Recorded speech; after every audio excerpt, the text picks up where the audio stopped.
Ayan guys, nandito tayo ngayon sa kulungan ng mga baka.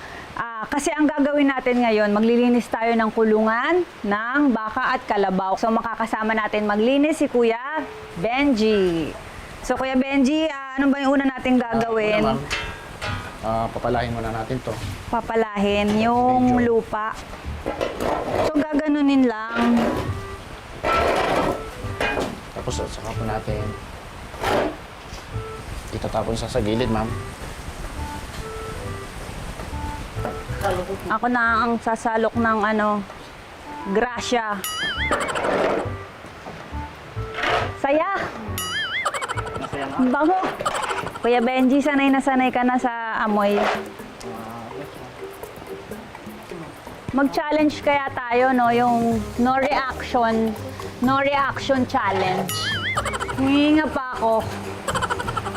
Kaya ko to! Tubig na tayo. Ano? Dito kayo. So dito. Para yung tubig pababa siya.